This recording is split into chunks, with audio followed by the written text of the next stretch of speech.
Saudi প্রবাসীদের ইকামা status suspend চলে আসছে। কি কারণে সাসপেন্ডেড আসে বা সাসপেন্ডেড আসলে আপনারা অন্য জায়গায় কাফালা হতে পারবেন কিনা। অনেকে আমাদের কাছে জানতে চাচ্ছেন, ভাই আমার কুফিল তো আমাকে হরফ দেয় নাই, আমার কুফিল তো আমাকে ফাইনাল এক্সিট দেয় নাই, তারপরও আমার ইকামাতে কি জন্য সাসপেন্ডেড চলে আসছে। তো সাসপেন্ডেড কিন্তু বেশ কিছু কারণে আসতে পারে। আজকের এই ভিডিওতে আপনাদেরকে জানিয়ে দেওয়ার চেষ্টা করব সাসপেন্ডেড কি কি কারণে আসে এবং সাসপেন্ড আসলে আপনারা অন্য জায়গায় কাফালা হতে পারবেন কিনা। সবচাইতে বেশি সাসপেন্ডেড যে কারণে হয়ে থাকে সেটা হচ্ছে আপনার কুফিলের মুআসসাসা যদি বন্ধ হয়ে যায়, এক কথায় বলতে গেলে আপনার কুফিলের সমস্ত লাইসেন্স যদি বাতিল করে দেওয়া হয়, তাহলে আপনার এখানে সাসপেন্ডেড অপশন চলে আসবে। অর্থাৎ আপনার ইকামার কোনো প্রকার স্ট্যাটাসে কিন্তু আর দেখাবে না, না দেখাবে হরফ, না দেখাবে ফাইনাল এক্সিট, না দেখাবে অন দ্য জব। সরাসরি আপনি চেক করে দেখবেন আপনার ইকামার স্ট্যাটাস সাসপেন্ডেড অবস্থায় রয়েছে।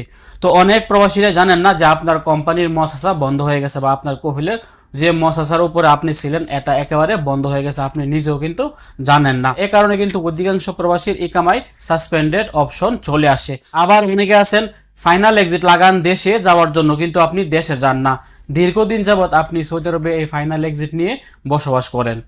আপনার ফাইনাল এক্সিটের মেয়াদ শেষ, আপনি সময় মতো দেশে যেতে পারেননি এবং দীর্ঘ একটা সময় হয়ে গেছে, এখন আপনি সৌদি আরব ছাড়েননি।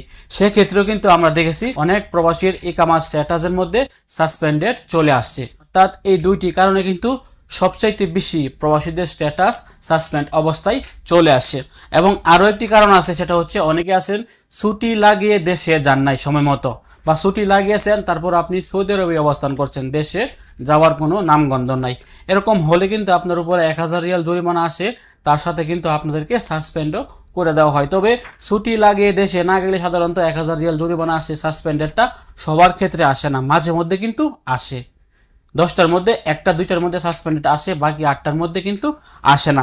এখন কথা হচ্ছে, যদি আপনার ইকামা স্ট্যাটাস সাসপেন্ড অবস্থায় থাকে তাহলে আপনারা কি কাফালা হতে পারবেন কিনা। আপনারা হয়তো জেনে গেছেন কি কারণে সাসপেন্ডেড আসে, এখন কাফালা হতে পারবেন কিনা।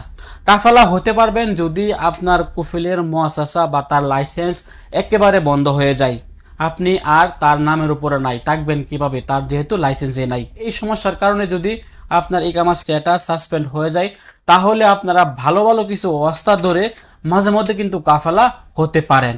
আমরা অনেককে দেখেছি তারা কোম্পানির মুআসসাসা বন্ধ হয়ে যাওয়ার কারণে তাদের এখানে সাসপেন্ড চলে আসছে, তারা জাওয়াজাতের দ্বারস্থ হয়ে কিন্তু তারা কোম্পানি বা কুফিল পরিবর্তন করে ফেলেছেন। সেক্ষেত্রে অবশ্যই আপনার ভালো একটা লোক লাগবে, এমনকি সৌদি জাওয়াজাতের হস্তক্ষেপে কিন্তু আপনার চাইলে কুফিল পরিবর্তন করতে পারবেন।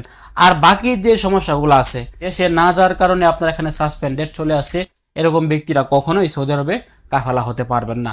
যাদের মালিকের লাইসেন্স বা মুআসসাসা বন্ধ হয়ে গেছে, তারা চাইলে সাসপেন্ডেডটি কাটিয়ে জাওয়াজাতের হস্তক্ষেপে আপনারা কফিল বা কোম্পানি পরিবর্তন করতে পারবেন। ভালো থাকুন, সুস্থ থাকুন। সৌদি আরবের এরকম নিত্য নতুন আপডেট পেতে দূরপ্রবাসের সঙ্গে থাকুন। আসসালামু আলাইকুম।